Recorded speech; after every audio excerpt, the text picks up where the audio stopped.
Let me teach you the 3 best habits of rich people. The very first habit of rich people, and that is they count their money. Poor people don't count their money. They get a paycheck, they deposit the paycheck, they spend the money. They have no idea what the expenses are. They have no idea how the money flows.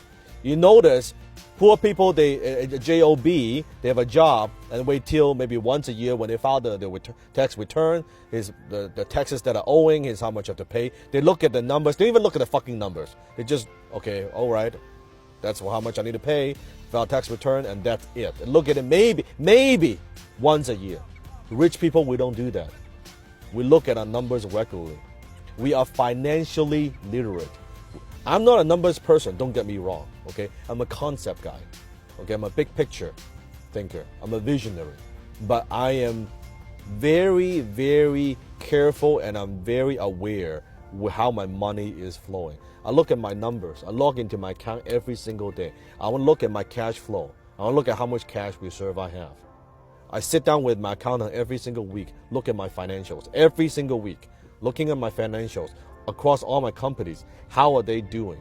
Because what gets measured gets improved. So habit number 1, rich people, we count our money regularly. How often you count your money? How often you look at your bank account? Not bitching about it, but how often you look at your line of every single line of expense, all your revenue, where that comes from. Is it improving? What do you need to work on? What are those key performance indicators? Are you looking at those numbers?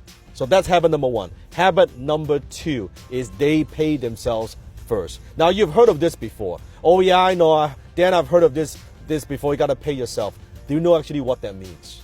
Paying yourself doesn't mean buying yourself a fucking car. It doesn't mean taking that vacation. It doesn't mean that, you go blow money on entertainment. Oh yeah, I'm paying money myself. No, that's paying everybody else. When you're buying a car, you're paying the automotive company. When you're buying a house, you are paying the bank. When you are traveling, you are paying the traveling agency. You're paying the hotels. You're paying the flight company, the airplane company. Paying yourself meaning that you put your money aside and you invest your money. Now, I'm not talking about being frugal. If you know anything about me, you know my work. I'm not talking about being frugal and being cheap. I'm talking about taking a percentage of your income and putting that aside, pay yourself first, and save it, and then you invest it. That's what I mean by paying yourself. And a lot of people, if you read the book, The Richest Man in Babylon, it talks about that you should save 10% of your money and pay yourself 10%. I'm telling you, nowadays, with what's happening with inflation, with what's happening in the world, every fucking thing is more expensive. If you want to get rich, paying yourself 10% is way, way, way, way not enough.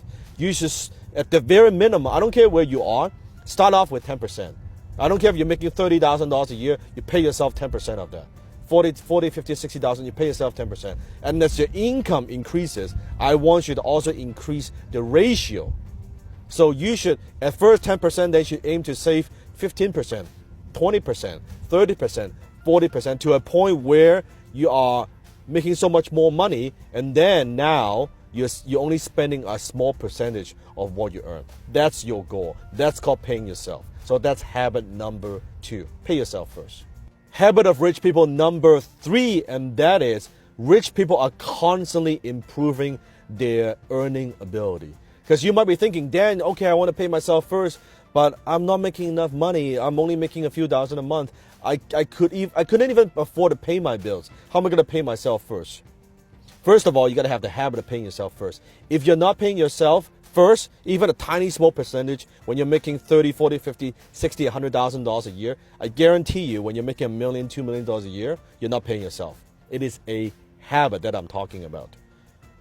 And in order to do that, in order to be able to, every single year, to be able to pay yourself more and more and more and put it into investments, you need to improve your earning ability. You need to find ways how you can add value to the marketplace, how to add more value to the marketplace. So every single year, your income is going up every year. If you've been working in the real world and you have your own business and your income kind of stays flat for the last 2, 3, 5 years, then shame on you. It means you're not learning. It means you're not thinking. It means you're not growing. Every single year, your income, you have to strive to improve that. Your earning ability.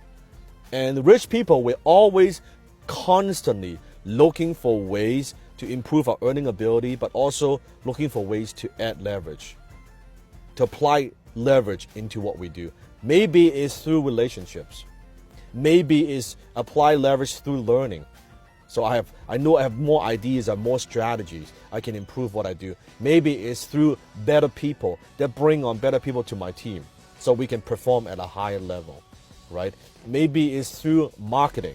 How can I get my message out there? How can I have people know what I have to offer? We're always constantly looking for leverage. So those are the habits, the 3 best habits of rich people. Understand this. I'm going to leave you with a quote. You do not decide your future. You decide your habits.